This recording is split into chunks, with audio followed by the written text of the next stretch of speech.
Assalamualaikum warahmatullahi wabarakatuh. Perkenalkan, nama saya Milan Mukmin, NPM 2317051080. Di sini saya akan menjelaskan modul 7 STL C++ pemrograman terstruktur. Nah, jadi STL sendiri atau Standard Template Library adalah sekumpulan template kelas C++ yang menyediakan struktur dan fungsi data pemrograman seperti list, array, stack, queue, dan lain-lain.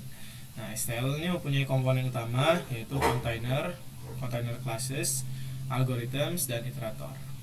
Nah, jadi yang pertama langsung aja definisinya dulu.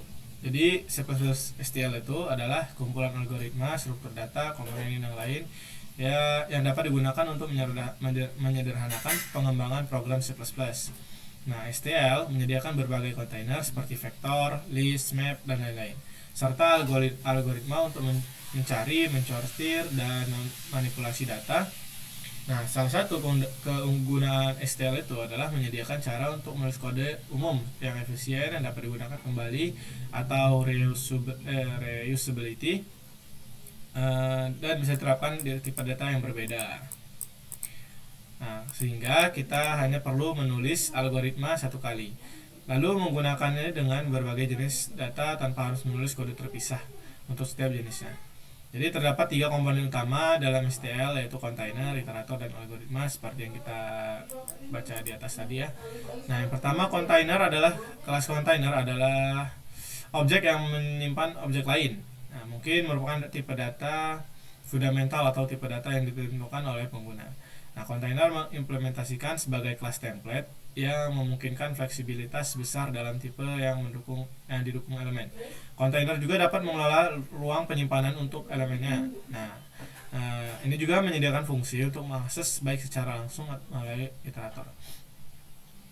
Kontainer umumnya terbagi menjadi 3, yaitu ada sequence container, itu ada vector, list, queue, dan associative container, ada set, multiset, map, multimap, kemudian ada container adapter, ada stack, queue, dan priority queue. Nah, sequence containers merupakan struktur data yang dapat diakses secara berurutan, ya, seperti vector, list tadi ya. Kemudian associative container mengimplementasikan struktur data yang dapat dicari dengan cepat. Mungkin ada kayak key and value-nya. Sedangkan container adapters menyediakan interface yang berbeda untuk sequence container. Jadi bedanya sequence containers di container adapter itu dia ada interface-nya. Nah, kemudian iterator. Nah, di sini bisa aja langsung di-include iterator. Jadi iterator itu sendiri adalah objek seperti pointer yang menunjuk ke elemen dalam container. Nah, bentuk iterator yang paling jelas adalah pointer.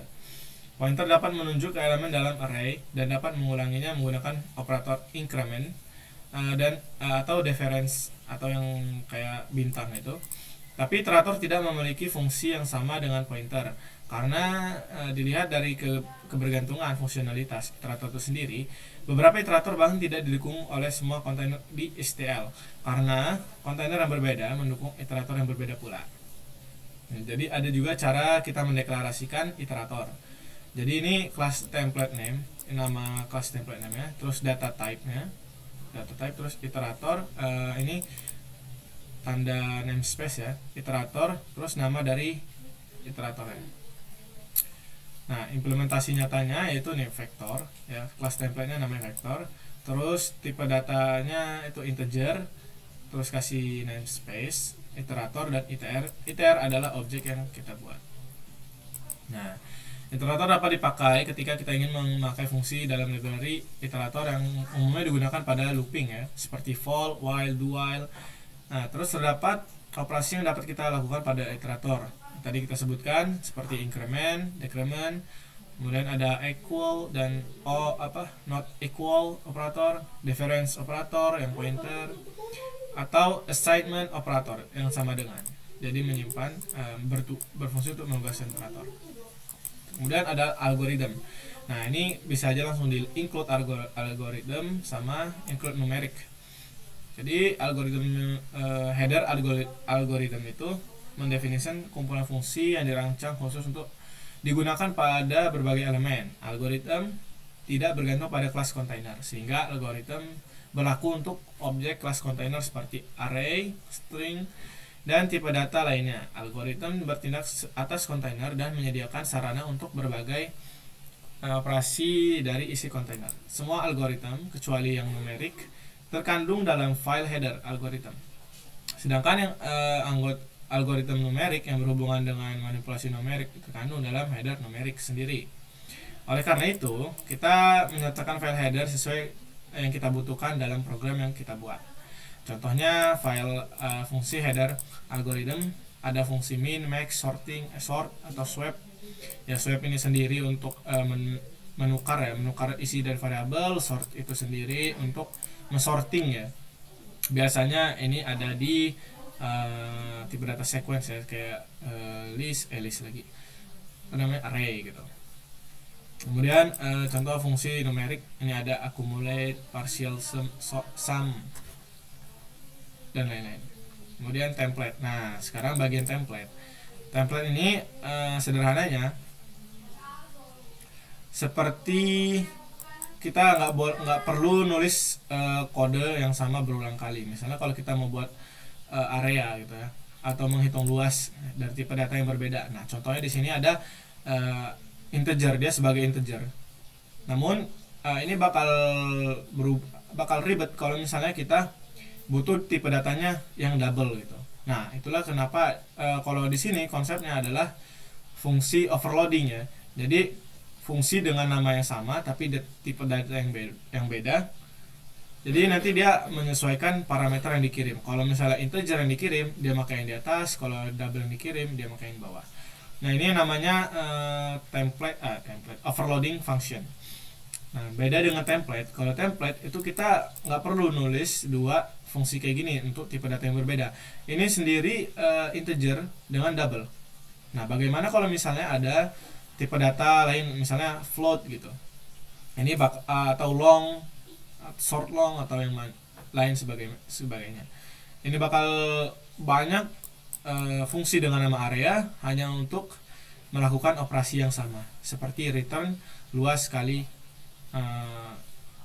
lebarnya, bukan luas kali lebar, panjang kali lebarnya. Namun jika kita menggunakan template nih, dia template name, jadi deklarasi dulu di atasnya kita kasih tahu ini template type name, ini untuk ngasih tahu nih T ini itu sebagai template dari tipe data. Jadi kalau misalnya kita T di sini, terus area yang dikirimnya juga T gini, dia bakal menyesuaikan dengan tipe data yang memanggilnya gitu. Misalnya kita untuk manggilnya juga masih sama kayak nama functionnya, atau di sini contohnya area buka kurung gini, tinggal masukin aja parameternya. Dalam kasusnya di sini area membutuhkan long dan width. Nah, ini bisa juga ya spesifik gini.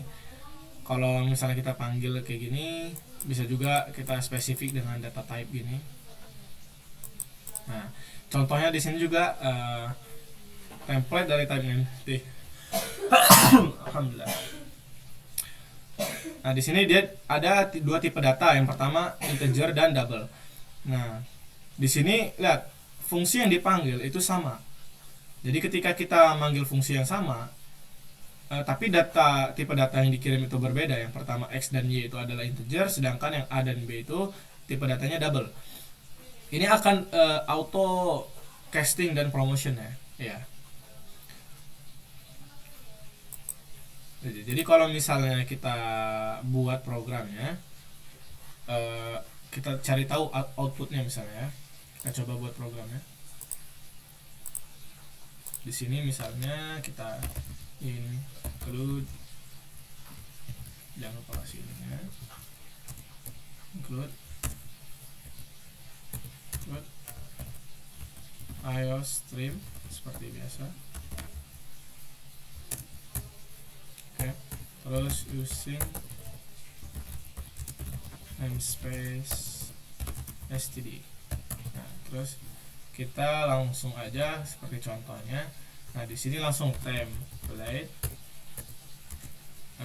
langsung buka kurung siku kayak gini ya, begini,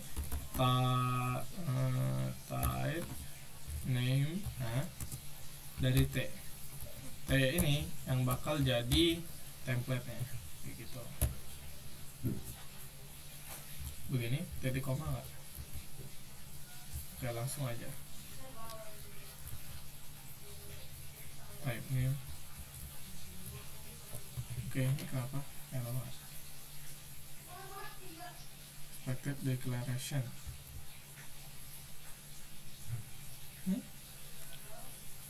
Kemudian oh ya, belum kita pakai. Nah, misalnya di sini T area yang menerima parameter dari T, ya kan? T ini sebagai misalnya T L gitu. Ini untuk luasnya, kemudian tipe data T untuk width-nya atau lebarnya. Begini, langsung aja return L dikali W kayak gitu, titik koma. Nah, sedangkan kalau kita panggil integer main return 0. Nah, di sini langsung aja panggil area kayak manggil fungsi pada umumnya. Misalnya oh ya, kita deklarasi dulu integer x sama dengan 1, y sama dengan 2. Sedangkan kalau ini double gitu, double ini a 1,5 misalnya, terus y atau b 2,5 kayak gitu. Ketika kita panggil area dengan tipe datanya ini aja, cout area untuk data x, y titik endline titik koma, terus di sini b, a. Nah, ini kalau kita compile misalnya g++ min o f dari stl.cpp, kalau kita panggil ya dia bakal keluar 2 sama tipe data integer dari area tadi sama tipe data double untuk menghitung area tersebut. Nah, kalau misalnya dalam kasusnya di sini kan 5 sama 10, ya tinggal kita ganti aja.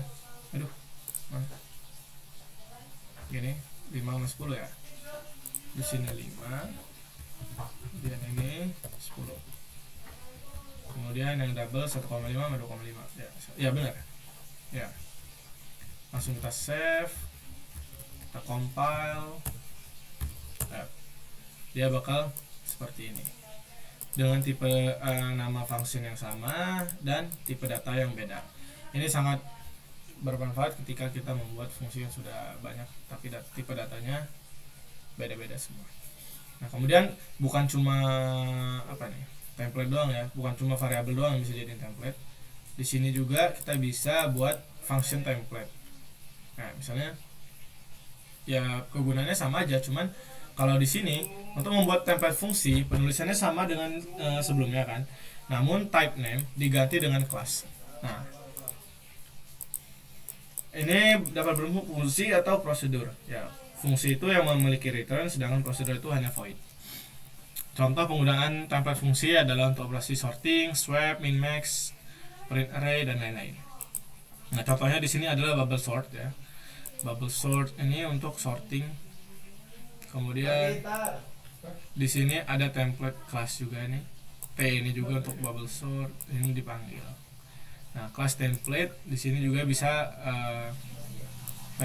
sama seperti function template. Bedanya tentu kegunaannya untuk kelas, ya kan? Class template berguna ketika sebuah kelas didefinisikan sesuatu yang independen dari tipe data. Nah, maksudnya kelas template dipakai untuk kelas pada linked list, binary tree, stack, queue, array dan lain-lain. Mari kita bedakan Mari bedakan antara function template dan kelas template. Nah, ini kelas ya. Jadi template kelas T. Ini tadi sama kayak untuk buat function ya. Di sini kasusnya T. Nah, T untuk tipe data num 1, num 2. T ini nih di dalam kelasnya punya metode dengan tipe data return itu T. Nah ini yang bakal casting lah sesuai dengan tipe data yang dibutuhkan. Nah ini contohnya dipanggil. Kalau misalnya kita pakai kalkulator dengan tipe data integer, terus konstruktornya kita kirimin dengan 2, ya dia bakal jadi integernya itu kalkulatornya sesuai dengan yang dipanggil, atau di sini nih spesifiknya dari dipanggil integer, atau juga bisa float ya, kalau misalnya di ini apa namanya di output bakal keluar hasilnya. Kemudian kelas template dengan multiple parameters. Nah di kelas STL C++ dapat menggunakan multiple parameters yang bisa disertai juga dengan default argument.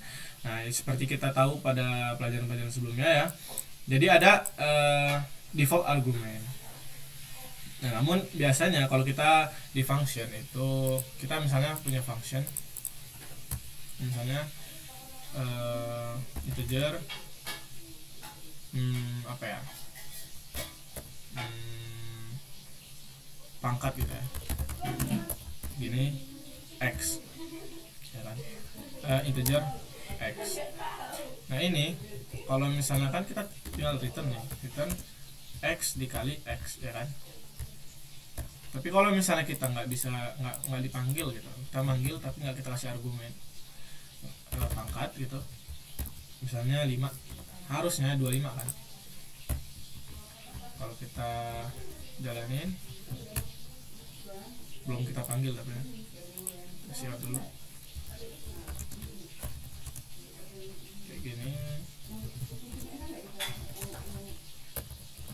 Nah kayak gini pasti yang keluar itu 25.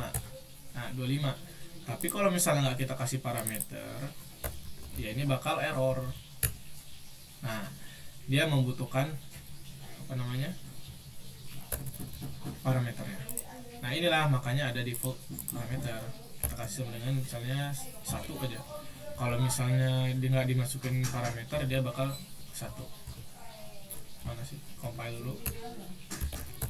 Nah jadi 1 itu namanya default argument. Tapi bedanya di sini itu tipe data. Jadi kalau misalnya kelas V ini nggak dimasukin tipe datanya ya dia bakal otomatis jadi integer.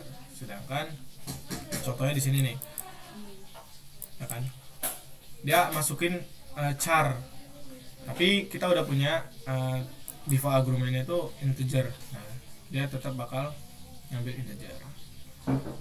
Nah ini juga ada cara mendefinisikan kelas member dari luar template class.